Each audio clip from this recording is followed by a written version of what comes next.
ஆண்டவருடைய பிள்ளைகள் சத்தியத்தை சத்தியம் அறிந்து கொள்ள வேண்டும். பிள்ளையான உபதேசங்களுக்கும் பிள்ளையான மனிதனுடைய சிந்தனைகளுக்கும் தவறான உபதேசங்களுக்கும் உங்களுடைய செவிகளை விலக்கி காத்துக் கொள்ளுங்கள். இந்த தவறான உபதேசங்களுக்கும் தவறான போதகர்களுக்கும் கள்ளத்தனமான போதகர்களுக்கும் செவிகளை விலக்கி காத்துக் கொள்ளுங்கள். ஏனென்று சொன்னால் நாங்கள் வாழுகின்ற நாட்களும் நாங்கள் ஊழியம் செய்கின்ற நாட்களும் இறுதி நாட்களாய் இருக்கின்றது. ஆண்டவர் விட்டிருக்கிறார், எல்லாம் முடியாது. மனிதனுடைய எந்த விதமான ஒரு பலனோ மனிதனுடைய முயற்சியோ ஆண்டவருடைய அற்புதத்தில் இருக்கக்கூடாது. அதை ஆண்டவர் எதிர்பார்க்கிறார். ஆண்டவர் முடியும் வரைக்கும் மனிதனுடைய முயற்சிகள் முடியட்டும். இன்று உங்களுடைய முயற்சிகள் முடியும் வரைக்கும் ஆண்டவர் விட்டிருக்கின்றார். நம்முடைய இருதயம் தான் அவருக்கு தேவை. நம்முடைய இருதயத்தை எதிர்பார்க்கின்ற நம்முடைய குணாதிசயத்தை அவர் எதிர்பார்க்கின்றார். ஆண்டவருக்கு எப்படிப்பட்ட முகரூபத்தை நாங்கள் காண்பிக்க போகிறோம். ஆண்டவருடைய இருதயம் ஏங்குகின்றது. ஆண்டவருடைய இருதயம் நம்மை குறித்து ஏங்குகின்றது. என்னுடைய மகன் எனக்கு இப்படிப்பட்டவனாய் வாழ வேண்டும், தாழ்மையான இருதயத்தை காண்பிக்க வேண்டும், சார்ந்த உள்ளவன இருதயத்தை காண்பிக்க வேண்டும் என்று சொல்லி ஆண்டவருடைய இருதயம் வாஞ்சிக்கின்றது. வீட்டுக்குள்ளே பாவம் படுத்து கிடக்கின்றது. அந்த அளவுக்கு பாவம் லைஃப் ஸ்டைலாய் மாறிவிட்டது. தங்களுடைய வாழ்க்கை நடைமுறையாய் நாளாந்த வாழ்க்கையை பாவம் மாறிவிட்டது. அப்படிப்பட்ட கொடூரமான ஒரு நாட்களிலே நீங்கள் நான் வாழ்ந்து கொண்டிருக்கின்றோம். இயேசு கிறிஸ்துவை நம்புகின்ற போது, அவர் மேல் விசுவாசம் வைக்கின்ற போது, அவரை நீங்கள் நம்புகின்ற போது, அவரை நீங்கள் தெய்வமாய் ஏற்றுக்கொள்ளுகின்ற போது, அவரை சொந்த தெய்வம் என்று மனதார நீங்கள் விசுவாசிக்கின்ற போது உங்களுடைய காரியங்களை வாய்க்க பண்ணுவார். அருமையான தேவனுடைய பிள்ளைகளை, இன்று ஆண்டவருடைய ஆலயத்தை கள்ளர் கொலையாய் மாற்ற வேண்டாம். உங்களுக்கு விருப்பமானவற்றை சபைகளிலே செய்ய வேண்டாம். சபை தேவனுடைய வீடாய் இருக்கிறது, ஜெப வீடாய் இருக்கின்றது.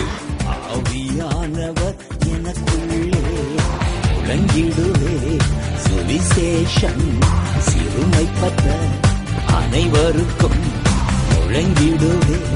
சுவிசேஷம் சிறுமைப்பட்ட அனைவருக்கும் அபிஷேகம் என் மேலே, ஆவியானவர் எனக்குள்ளே. அபிஷேகம் என் மேலே, ஆவியானவர் எனக்குள்ளே. அபிஷேகம் என் தலை மேலே, ஆவியானவர் எனக்குள்ளே.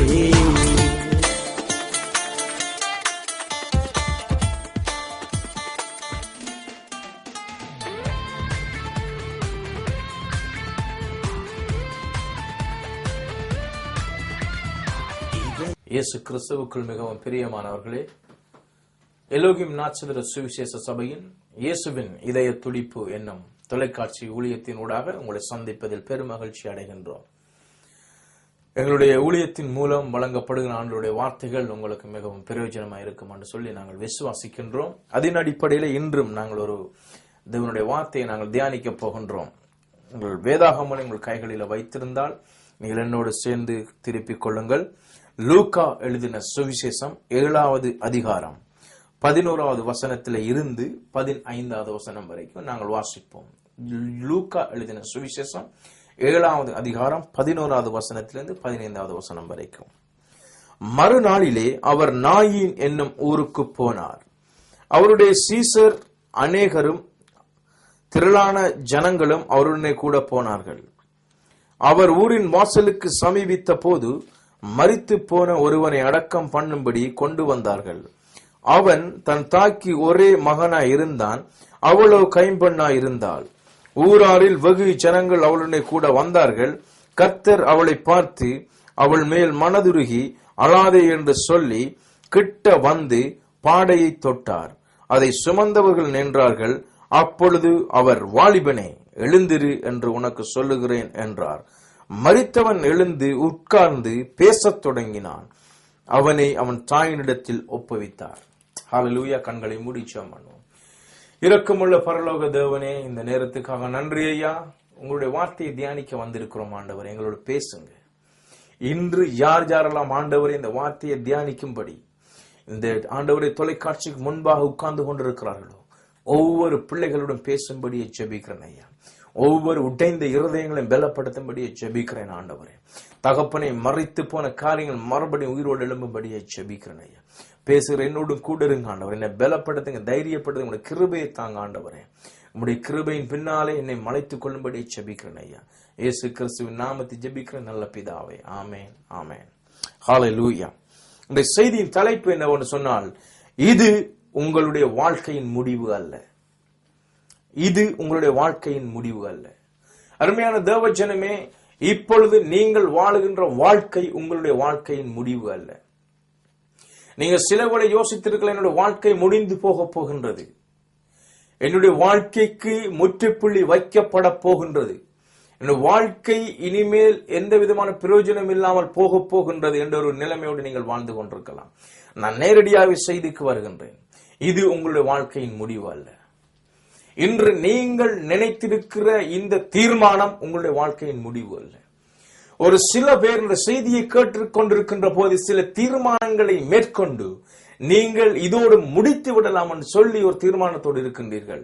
அது உங்களுடைய வாழ்க்கையின் முடிவு அல்ல. நீங்கள் எடுத்த தீர்மானம் இந்த முடிவு அல்ல. இப்பொழுது நீங்கள் வாழுகின்ற வாழ்க்கை, நீங்கள் சந்திக்கின்ற இந்த பிரச்சனைகள் உங்களுடைய பிரச்சனை, உங்களுடைய வாழ்க்கைக்கு முடிவு அல்ல. அருமையான தேவஜனமே, செய்தியின் பின்பதாக ஆண்டவர் உங்களோடு பேசுவார். பரிசுத்தம் உங்களை பலப்படுத்துவாராக. பாருங்கள், எல்லோருக்கும் தெரிந்த ஒரு சம்பவம் வேதத்தில் எழுதப்பட்டிருக்கின்றது. நாயின் என்னும் ஒரு ஊரில் இருந்து ஒரு விதவையினுடைய மகன், வாலிப மகன் மரித்து போன பிறகு அவனை அடக்கம் பண்ணும்படி கொண்டு வருகின்றார்கள். அப்பொழுது சரியான நேரத்திற்கு இயேசு கிறிஸ்து அந்த இடத்துக்கு போய் அந்த வாலிப மகனை உயிரோடு எழுப்புகின்றார். இதில் இந்த அநேகம் செய்திகளை கேட்டிருக்கலாம். ஆனால் இன்றும் கூட ஆவியானவர் உங்களோடு புதிய விதமாய் பேசுவாராக. பாருங்கள், நாயின் என்கின்ற ஊருடைய அர்த்தம் என்னவென்று சொன்னால் பசுமையான அல்லது செழிப்பான அல்லது அழகான என்று அர்த்தமாய் இருக்கின்றது. பசுமையான அல்லது செழிப்பான அழகான என்ற ஒரு அர்த்தமாய் இருக்கின்றது. அந்த நாயின் என்ற ஊரில் இருந்து ஒரு சகோதரன் அடக்கம் பண்ணும்படி வெளியே வந்து கொண்டிருக்கிறார். ஊருக்கு வெளியே வாசலுக்கு நீங்கள் பார்ப்பீர்கள் சொன்னால், அவர் நாயின் என்னும் ஊருக்கு போனார். அவருடைய சீசரான திருநாள் கூட்டம் அவருடைய கூட போனார்கள்.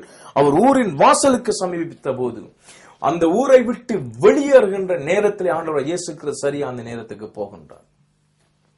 சிந்தித்து பாருங்கள் அருமையான தேவஜனமே, சிலவளை நீங்களும் இப்படி சிந்தித்திருக்கலாம்.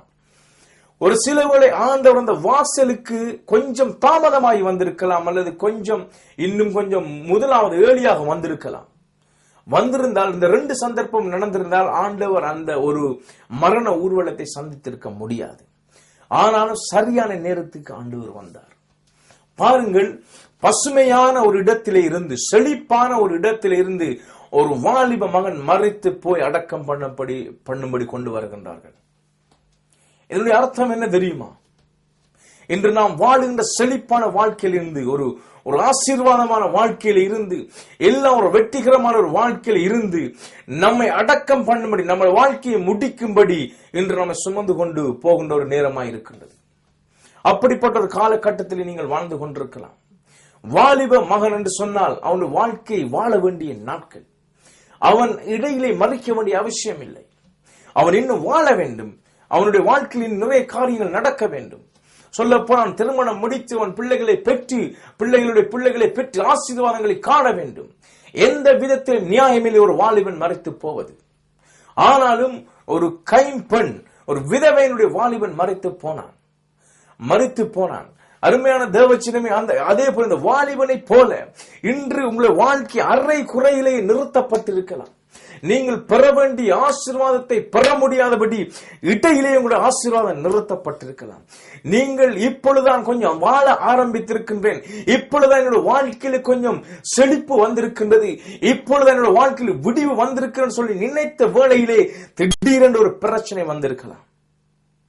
அப்படிப்பட்ட சூழ்நிலையில் நீங்கள் வாழ்ந்து கொண்டிருக்கலாம். ஆனால் ஒரு நல்ல செய்தியை சொல்ல விரும்புகின்றேன். ஆண்டவராகிய இயேசு கிறிஸ்து ஊரின் வாசலில் உங்களை சந்திப்பார். இப்பொழுது அடக்கம் பண்ணப்பட்ட நிலை, அடக்கம் பண்ணும்படி கொண்டு வரப்பட்ட நிலையிலே ஆண்டவர் இயேசு கிறிஸ்து அந்த வாலிபனை எப்படி சந்தித்தாரோ அதே போல இயேசு கிறிஸ்து உங்கள் வாழ்க்கையை சந்திக்க போகின்றார். தீர்க்க தரிசனமாய் எதிர்காலத்தில் நடக்கின்ற ஒரு வாக்கு தத்தமாய், ஒரு நம்பிக்கையாய், விசுவாசத்தின் உறுதியாய் அழைக்கிய ஒரு காரியத்தை உங்களுக்கு சொல்ல விரும்புகின்றேன். உங்களுடைய வாழ்க்கையின் முடிவு இது அல்ல. நீங்கள் வாழ வேண்டும் என்று நினைத்தீர்கள், நன்றாய் வாழ வேண்டும், ஆசீர்வாதமாய் வாழ வேண்டும், குடும்பத்தோடு சந்தோஷமாய் இருக்க வேண்டும், பிள்ளைகளோடு சந்தோஷமாய் இருக்க வேண்டும், சபையிலே சந்தோஷமாய் இருக்க வேண்டும், என்னுடைய வாழ்க்கை மிகவும் நன்றாய் இருக்க வேண்டும் நினைத்த போது பிரச்சனை வந்தது தேவச்சனமே. ஆனாலும் இது உங்களுடைய வாழ்க்கையின் முடிவு அல்ல. அந்த கைம்பெண்ணை யோசித்து பாருங்கள். அவளுக்கு இருந்த ஒரே ஒரு நம்பிக்கை அந்த மகன் தான். கணவன் மரித்து போனால் யூதர்களுடைய சட்டத்தின்படி ஒரு ஆண் மகன் 30 வயது வரைக்கும் அந்த தாயை காப்பாற்ற வேண்டும். அதுக்கு பிறகு அவனுக்கு பொறுப்பு இருக்கின்றது. பாருங்கள், அந்த தாய்க்கு இருந்த ஒரு நம்பிக்கை அந்த மகன் தான். அந்த நம்பிக்கை மரித்து போனது. இப்படி ஒரு சூழ்நிலை நீங்கள் வாழ்ந்து கொண்டிருக்கலாம். உங்களுக்கு இருந்த ஒரே ஒரு நம்பிக்கை, அந்த கடைசி நம்பிக்கை, அந்த இறுதி நம்பிக்கை கூட உங்களை விட்டு போயிருக்கலாம். இனிமேல் யாரை நம்புவது? யாரிடம் போய் என்னத்தை சொல்லுவது? என்னுடைய நிலைமை யாரிடம் போய் விளங்கப்படுத்துவது? என்னை யார் விளங்கிக் கொள்வார்கள்? எனக்கு யார் உதவி செய்வார்கள் என்று சொல்லி ஒரு நிலைமையில வாழ்ந்து கொண்டிருக்கலாம். ஆனால் அடக்கம் பண்ணுகிற போது, அந்த வாசலுக்கு வந்த போது, ஆண்டவர் இயேசு கிறிஸ்து அந்த மரண ஊர்வலத்தை சந்தித்தார். அதே போல இன்றைய நாளிலும் நான் உங்களுக்கு ஒரு காரியத்தை சொல்ல விரும்புகின்றேன். நீங்கள் இப்பொழுது இருக்கின்ற நிலைமையில் ஆண்டவர் இயேசு கிறிஸ்து உங்களை சந்திக்கின்றார். நீங்கள் உலகால் ஆண்டவர் ஏற்றுக்கொண்டிருக்கிறீர்கள், ஆண்டவர் நேசிக்கின்றீர்கள், எந்த வித நன்மை நடக்காதது போல இருக்கின்றது. ஆனாலும் இன்றைய நாளில் விசுவாசமாய் பற்றி கொள்ளுங்கள். ஆண்டவர் இயேசு கிறிஸ்து வாழ்க்கையில் அற்புதத்தை செய்ய போகின்றார். இது உங்களுடைய வாழ்க்கையின் முடிவு அல்ல. நீங்கள் இப்பொழுது வாழுகின்ற வாழ்க்கை உங்கள் வாழ்க்கையின் முடிவு அல்ல. அருமையான தேவஜனமே, நீங்கள் ஒருவரை முடிவெடுத்து உட்கார்ந்து கொண்டிருக்கலாம், இனிமேல் எதுவும் செய்ய முடியாது என்று சொல்லி. ஆனால் இயேசு கிறிஸ்துவின் நாமத்தினோட காரியத்தை சொல்ல விரும்புகின்றேன். உங்களுடைய வாழ்க்கையின் முடிவு இது அல்ல. உங்களுக்கு ஒரு எதிர்காலம் உண்டு, உங்களுக்கு ஒரு நம்பிக்கை உண்டு, உங்களுக்கு ஒரு விசுவாசம் உண்டு. நீங்கள் நம்ப, நீங்கள் அவரை விசுவாசிக்க, அவர் மேல் பாரத்தை போட்டுவிட ஒரு தகப்பன் உண்டு. அவர் ஆண்டவர் இயேசு கிறிஸ்து. எப்படி 2012 வருடங்களுக்கு முதல் மரித்து போன வாலிபனை ஆண்டு உயிரோடு எழுப்பினாரோ, அதே போல இப்பொழுதும் மரித்து போன காரியங்கள் ஆண்டு உயிரோடு எழுப்ப வல்லமை உள்ளவர். நம்முடைய நம்பிக்கை அதுதான் தேவச்சனமே. பாருங்கள், அவரோடு கூட இருந்த ஜனங்கள் அவன் அடக்கம் பண்ணும்படியே கொண்டு போனார்கள். நம்மோடு கூட இருக்கிறவர்களுக்கு எந்த உதவி செய்ய முடியாது. ஒரு லிமிட்டுக்கு மேலே எந்த ஒரு மனிதனுக்கு உதவி செய்ய முடியாது. அதனால வேதம் சொல்லுகிறது, மனிதனால் கூடாது தேவனால் கூடும் என்று சொல்லி. ஒரு சில காரியங்களை மனிதனால செய்ய முடியாது. நமக்கு இருக்கிற பிரச்சனைகளை மனிதனால் தீர்க்க வைக்க முடியாது. உங்களுக்கு இருக்கின்ற சில பிரச்சனைகளை மனிதனால் தீர்த்து வைக்க முடியாது. உங்களுக்கு இருக்கின்ற சில பிரச்சனைகளை பணத்தினால தீர்த்து வைக்க முடியாது. உங்களுக்கு இருக்கின்ற பிரச்சனை ஞானத்தினால தீர்த்து வைக்க முடியாது. அதற்கு இயேசு கிறிஸ்து வர வேண்டும். இயேசு கிறிஸ்துவால் மாத்திரம் நான் தீர்வை கொண்டு வர முடியும். அதனால நான் சொல்லுகின்றேன் தேவஜனமே, இது உங்களுடைய வாழ்க்கையின் முடிவு அல்ல. கஷ்டமா இருக்கலாம், வறுமையா இருக்கலாம், கண்ணீரா இருக்கலாம், வேதனையா இருக்கலாம், பண பிரச்சனையா இருக்கலாம், குடும்ப பிரச்சனையா இருக்கலாம். இது உங்களுடைய வாழ்க்கையின் முடிவு அல்ல. உங்களுக்கு இன்னும் ஒரு புதிய ஆரம்பம் உண்டு. உங்களுக்கு கூட இருக்கிறவங்களை அடக்கம் பண்ணும்படி கொண்டு போகலாம். உங்களுக்கு எந்த உதவி செய்ய முடியாதபடி, அவர்களால் முடியாதவர்களாய் இந்த பிரச்சனை எப்படி முடித்து விடுவோம் என்று சொல்லி உங்களோட சேர்ந்து ஆலோசனை பண்ணி கொண்டிருக்கலாம். எல்லா ஆலோசனை அவமாக்கும்படியாய் ஆண்டவர் இயேசு கிறிஸ்து உங்களை சந்திக்கின்றார். அவர்தான் உண்மையான தெய்வம். மரித்தோட உயிரோடு எழுப்புகின்றவர், குருடரை பார்வையடைய பண்ணுகிற தெய்வம், செவிடரை கேட்க பண்ணுகிற தெய்வம், முடவரை நடக்க பண்ணுகிற தெய்வம். அவர் இன்று உங்களை சந்திக்கின்றார். இது உங்களுடைய வாழ்க்கையின் முடிவு அல்ல. இது உங்களுடைய வாழ்க்கையின் முடிவு அல்ல. அதே போல தொடர்ந்து பார்ப்போம் என்று சொன்னார். பாருங்கள், கர்த்தர் அவளை பார்த்து அவள் மேல் மனதுருகி அழாதே என்று சொல்லி கிட்ட வந்து பாடையை தொட்டார். அருமையான தேவஜனமே, ஆண்டவர் நம்மை பார்த்து மனதுருகின்றார். அவளை பார்த்து அவள் மேல் மனதுருகி அழாதே என்று சொன்னார். ஆண்டவர் நம்மை பார்க்கின்றார். இயேசு கிறிஸ்து உங்களை பார்க்கின்றார். உங்கள் வேதனை இயேசு கிறிஸ்து பார்க்கின்றார். ஒருவேளை சொல்லக்கூடும் எல்லா விதமான கிறிஸ்தவ போதனை இதைத்தான் சொல்லுகின்றார்கள். இயேசு பார்க்கிறார், இயேசு நேசிக்கிறார் என்று சொல்லி உண்மையைத்தான் சொல்லுகின்றார்கள். இயேசு கிறிஸ்து உங்களை நேசிக்கிறார். அருமையான தேவஜனமே, இயேசு கிறிஸ்து பரலோகத்திலிருந்து உங்களை நோக்கி பார்க்கின்றார். அவருடைய கண்கள் மனிதனை நோக்கி பார்க்கின்றது. ஆகாரின் கண்ணீரை கண்டவர் உங்களை நோக்கி பார்க்கின்றார். அன்று அண்ணாள் ஒரு குழந்தைக்காக ஜெபித்தார். அவருடைய கண்ணீரை ஆண்டவர் நோக்கி பார்த்தார். கூட இருந்த மனிதனுக்கு, அந்த ஆசாரியனுக்கு விளங்கிக் கொள்ள முடியவில்லை. ஆனால் ஆண்டவர் நோக்கி பார்த்தார். ஆண்டவர் ஜெபத்தை கேட்டார். ஆண்டவர் நம்மை பார்க்கின்றார். உங்களை பார்க்கின்ற ஒரு தகப்பன் உண்டு. உங்களை விசாரிக்கின்ற ஒரு தகப்பன், அவர் தான் இயேசு கிறிஸ்து. இந்த உலகத்தில் நம்மை நேசிக்கின்ற ஒரு தகப்பன், அவர் தான் இயேசு கிறிஸ்து. அவர் நம்மை பார்த்து கிட்ட வந்து அவளை பார்த்து அவள் மேல் மனதுருகி அழாதே என்று சொல்லி கிட்ட வருகின்றார். இந்த இயேசு கிறிஸ்து உங்களை பார்த்து சொல்லுகின்றார், அழாதே என்று சொல்லி. அழ வேண்டாம் அருமையான தேவஜனமே. அருமையான பெற்றோரை, அருமையான தாய்மாரை அழ வேண்டாம், அருமையான தகப்பன்மாரை அழ வேண்டாம். இயேசு கிறிஸ்து உங்களை பார்க்கின்றார். இது உங்களுடைய வாழ்க்கையின் முடிவு அல்ல. இனிமேல் நீங்க அழ வேண்டிய அவசியம் இல்லை. அவர் மேல் நம்பிக்கையா இருங்கள். ஏனென்று சொன்னால் இது உண்மையானத்தை இதிலே பதிவு செய்து வைத்திருக்கின்றார்கள். எப்படி அந்த கைம்பெண்ணுக்கு அந்த விதவைக்கு ஆண்டவர் உதவி செய்ய முடியுமோ அதே போல உங்களுக்கும் எனக்கும் ஆண்டவர் உதவி செய்ய முடியும். என்னுடைய கஷ்டத்திலே, என்னுடைய வேதனையிலே, என்னுடைய வறுமையிலே என்னை காப்பாற்ற எனக்கு உதவி செய்ய இயேசு கிறிஸ்துவால் முடியும். எந்த மனிதனால முடியாத ஆண்டவரால் முடியும். ஏன்னா மரணத்தையே வென்ற தேவனால் மற்ற எல்லாவற்றையும் செய்யாமல் இருக்க முடியுமா? ஆண்டவர் எல்லாவற்றையும் செய்ய முடியும். ஹல்லேலூயா. மரணத்தை ஜெயித்த தேவன் நம்முடைய வறுமைகளை, தரித்திரங்களை ஜெயிக்க அவரால் முடியும். நாம் படுகின்ற தரித்திரத்தை, பஞ்சங்களை நீக்க அவரால் முடியும். இயேசு கிறிஸ்துவால் முடியும். அவர் அழாதே என்று சொல்லி கிட்ட வருகின்றார், பாடையை தொடுவார்.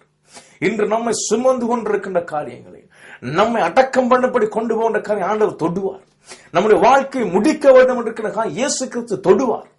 அவர் என்று உங்களை தொடுகின்றார். அருமையான தேவச்சனமே, நீங்கள் விசுவாச கண்களால் பாருங்கள். உங்களுடைய பிரச்சனை ஆண்டவர் தொடுகின்றார். இன்று நீங்கள் எவ்வளவு பெரிய பிரச்சனையை யோசித்துக் கொண்டிருக்கின்றீர்கள், அவ்வளவு பெரிய பிரச்சனை விட மிகவும் பெரிதான ஆண்டவர் அந்த பிரச்சனையை தொடுகின்றார். வேதம் சொல்லுகின்றது, பூமியை அவர் பார்த்துட்டு புகைந்து போகும், பர்வதங்களை தொட்டுட்டு குலுங்கி அசைந்து போகும். வானங்களை குலுக்குகின்ற தேவன், பர்வதங்களை அசைக்கின்ற தேவன் நம்முடைய பிரச்சனை தொடுகின்ற போது புகையாய் பறந்து போகும். இயேசு கிறிஸ்துவின் நம்பிக்கையாளர்கள், இது உங்களுடைய வாழ்க்கையின் முடிவு அல்ல. இது உங்களுடைய வாழ்க்கையின் முடிவு அல்ல. இப்பொழுது வாழுகின்ற வாழ்க்கை உங்களுடைய வாழ்க்கையின் முடிவு அல்ல. உங்களுக்கு எதிர்காலம் உண்டு, உங்களுக்கு ஒரு நம்பிக்கை உண்டு, உங்களுக்கு ஒரு ஜீவன் உண்டு. அருமையான தேவஜனமே, ஒரு சிலர் பாவத்திலே வாழ்ந்து கொண்டிருக்கலாம், பாவத்திலே மரித்துக் கொண்டிருக்கலாம். நீங்கள் செய்கின்ற பாவத்துக்கு இன்று மரணம் தான் முடிவு அல்ல. இயேசு கிறிஸ்துவை நம்புகின்ற போது உங்கள் பாவத்தை அவர் மன்னித்து பரலோகத்தை தர வல்லமை உள்ளவராய் இருக்கின்றார். நீங்கள் செய்கின்ற பாவத்திலே நீங்கள் செத்துவிட வேண்டிய அவசியம் இல்லை. இயேசு கிறிஸ்துவின் பின்னால் வாழும் உங்களை தொடுகின்ற போது ஆண்டவர் பாவத்தை தொடுகின்ற ஒரு பாவம் புகைந்து போகும். அவருடைய இரத்தம் நம்முடைய பாவங்களை சுத்திகரிக்கும். நீங்கள் இன்று வாழுகின்ற வாழ்க்கைக்கு, நீங்கள் இன்று இப்பொழுது சந்திக்கின்ற பிரச்சனைக்கு ஆண்டவர் இயேசு கிறிஸ்துவை பதித்தர முடியும். அதைத்தான் நான் சொல்லுகின்றேன். என்னுடைய வாழ்க்கையை சந்தித்த தெய்வம், என்னுடைய வாழ்க்கையை ஆசீர்வதித்த தெய்வம் உங்களையும் ஆசீர்வதிப்பார். என்னுடைய குடும்பத்தில் இருந்த பிசாசின் கட்டிலிருந்து என்னுடைய தாக்கி விடுதலை கொடுத்த தெய்வம் உங்களுக்கு ஆண்டவர் விடுதலை தருவார். பிசாசின் பிடியிலே இருந்தோம். என்னுடைய தாய் மிகவும் செய்வினை சூனியங்களை கட்டப்பட்டு பிசாசின் பிடியிலே இருந்தார்கள். நாங்கள் ஒரு இந்து மதத்தை சேர்ந்தவர்கள். ஆனாலும் எந்த ஒரு தெய்வத்தாலும் குணமாக்க முடியாதபடி வேதனைப்பட்ட போது ஆண்டவராய் இயேசு கிறிஸ்து எங்களுக்கு விடுதலையை தந்தார். அதனால நாங்கள் இதை சொல்லுகின்றோம்.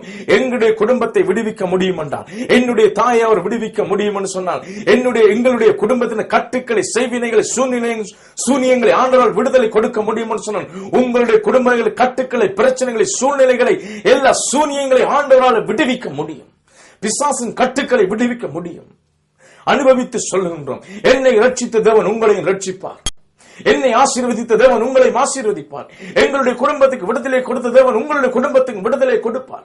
இன்று நீங்கள் ஒரு மந்திர சூனியத்தினாலே கட்டப்பட்டு அவதிப்பட்டுக் கொண்டிருக்கலாம். மந்திர சூனியங்கள் சேவினைகளினாலே கஷ்டப்பட்டுக் கொண்டிருக்கலாம். பிசாசின் பிடியில் அகப்பட்டுக் கொண்டிருக்கலாம். ஆண்டவர் உங்களுக்கு விடுதலை தருவார். இயேசு கிறிஸ்து விடுதலை தருவார்.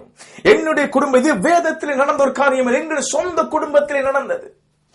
என்னுடைய சொந்த தாய்க்கு ஆண்டவர் விடுதலை கொடுத்தவர். எங்களுடைய கண்ணாலே பார்த்தோம் வேதனைப்படுவதை. ஆண்டவர் இயேசு கிறிஸ்துவை நம்பின போது விசுவாசித்த விடுதலை கிடைத்தது. கண்ணாலே பார்த்தோம். அதே ஆண்டவர் உங்களுக்கு விடுதலை தருவார். இப்பொழுது எப்படிப்பட்ட பிரச்சனை வாழலாம் தேவஜனமே, உங்களுக்கு ஆண்டவர் விடுதலை தருவார். பாருங்கள், இந்த இடத்தில் சொல்லப்பட்டிருக்கின்றது, அப்பொழுது அவர் வாலிபனை எழுந்திரு என்று உனக்கு சொல்லுகிறேன் என்றார். மரித்தவன் எழுந்து உட்கார்ந்து பேசத் தொடங்கினான். அவனை அவன் தாயினிடத்தில் ஒப்புவித்தார். ஆண்டவர் சொன்ன ஒரு வார்த்தை, எழுந்திரு என்று சொன்னார். மரித்தவன் என்று சொல்லி வேதம் சொல்லுகின்றது. சிலவரை மற்றவர்கள் ஏமாற்றக்கூடும், நித்திரை கொண்டிருக்கிறான் அதனால் எழுந்திருக்கிறான், மயங்கி கிடந்த அதனால் எழுந்திருக்கிறான் சொல்லக்கூடும். வேதம் தெளிவா சொல்லும், மரித்தவன் எழுந்து உட்கார்ந்து பேசத் தொடங்கினான். வேதத்தை ஒருவரும் ஏமாற்ற முடியாது. வேதம் தெளிவாக சொல்லுகிறான், மரித்தவன் எழுந்து உட்கார்ந்து பேசத் தொடங்கினான். அருமையான தேவஜனமே, இதன் அர்த்தம் என்ன தெரியுமா? மறுபடியும் உயிர் உண்டாகும், மறுபடியும் ஜீவன் உண்டாகும். மறுபடியும் எதிர்காலம் உண்டாகும், மறுபடியும் ஆசீர்வாதம் உண்டாகும், மறுபடியும் செழிப்பு உண்டாகும், மறுபடியும் ஜீவன் நமக்குள் உண்டாகும். இது உங்களுடைய வாழ்க்கையின் முடிவு அல்ல. உங்களுடைய வாழ்க்கையில் இன்னும் ஒரு ஆரம்பம் உண்டாகும், ஒரு புதிய அத்தியாயம் புரட்டப்படும், இன்னும் ஒரு புதிய பக்கம் உங்களுக்கு எழுதப்படும். அதுதான் ஆண்டவர் இயேசு கிறிஸ்துவின் வல்லமை. எல்லோரும் நினைத்தார்கள் வாலிபன் மறைத்து விட்டான், தாய் நினைத்தால் மறைத்து விட்டார், ஊரார்கள் நினைத்தார்கள் மறைத்து விட்டார்கள், கூட வந்து நினைத்த மறைத்து விட்டார், அடக்கம் பண்ணுவதற்கு வேறு ஒரு வேலை இல்லை என்று யோசித்தார்கள். இயேசு கிறிஸ்து வந்தபோது எதிர்காலத்தை மறுபடியும் அவர் மாற்றினார், முடிவை அவர் மறுபடியும் ஆரம்பித்தார். ஏனென்று சொன்னால் ஆரம்பமும் அவர் தான், முடிவும் அவர் தான், அல்பாவும் ஒமேக்காவும் அவர் தான், தொடக்கமும் முடிவுமாய் இருக்கிற நம்முடைய ஆண்டவர் தான் இந்த அவனுடைய வாழ்க்கையை மறுபடியும் தொடக்கினார். இயேசு கிறிஸ்து நினைத்தால் எதுவும் செய்ய முடியும். அவரை விசுவாசித்தால், அவர் மேல நீங்கள் விசுவாசம் வைத்தால், அவருக்கு சித்தம் இருக்கும் என்று சொன்னால், அவரை நாங்கள் விசுவாசிப்போம் என்று சொன்னால் நாம் சுத்தமாகுவோம், அவர் விடுதலை தருவார். இயேசு கிறிஸ்துவால் எல்லாம் முடியும். நாம் விசுவாசிக்க வேண்டும். இன்று நீங்கள் விசுவாசிப்பீர்களே ஆனால் தேவனுடைய மகிமையை காண்பீர்கள். இயேசு கிறிஸ்துவில் விசுவாசம் வையுங்கள். ஒரு சிலர் இதை பார்த்துக் கொண்டிருக்கிற நீங்க சிலருடைய ஆண்டவரை அறியாதவர்களா, இயேசு கிறிஸ்துவை தெய்வமா ஏற்றுக்கொள்ளாதவர்கள் இருக்கலாம். இன்று உங்களுடைய வாழ்க்கையை ஒப்புக் கொடுங்க, உங்களுடைய வாழ்க்கை மாறும். உங்களுடைய பாவங்களை அவர் மன்னிப்பார், சாபங்களை மன்னிப்பார், பரம்பரை சாப கட்டுக்களை மன்னிப்பார், உங்களுடைய வேதங்களை நீக்குவார், நோய்களை நீக்குவார், எல்லாம் வறுமைகள் தரித்திரங்களை நீக்குவார். இயேசு கிறிஸ்துவால் செய்ய முடியாத காரியம் ஒன்றுமில்லை. பாருங்கள், இந்த வாலிப மகனை, அவர் மரித்தவனை மறுபடி உயிரோடு எழுப்புவார் என்று சொன்னால் நம்முடைய வாழ்க்கையை உயிரோடு எழுப்புவார். அதுதான் உண்மை, அதுதான் சத்தியம். பாருங்கள், அழகாக இந்த சம்பவம் முடிக்கப்படுகின்றது. அவனை அவன் தாயினிடத்தில் ஒப்புவித்தார். அவனை அவன் தாயினிடத்தில் ஒப்புவித்தார். இழந்து போனதை ஆண்டவர் மறுபடியும் தாயினிடத்தில் ஒப்புவித்தார். இந்த தாய் எதிர்காலத்தை இழந்து போனார், தன்னுடைய மகனை இழந்து போனார், தனக்கு இந்த ஒரு நம்பிக்கை இழந்து போனார். ஆனா மறுபடியும் ஆண்டவர் ஒப்புவித்தார். அதே போல தேவச்சனமே, இன்று நீங்கள் உங்கள் எதிர்காலத்தை இழந்து போயிருக்கலாம், உங்கள் நம்பிக்கை இழந்து போயிருக்கலாம், உங்களுடைய எல்லா விதமான உங்கள் எதிர்காலத்துக்குரிய நம்பிக்கையை இழந்து போயிருக்கலாம், உங்கள் வாழ்க்கையை நீங்கள் இழந்து போயிருக்கலாம், உங்கள் எதிர்காலத்தை இழந்து போயிருக்கலாம். மறுபடியும் ஆண்டவர் திருப்பி உங்களிடத்திலே தருவார். இயேசு கிறிஸ்துவால் மாத்திரம்தான் முடியும்.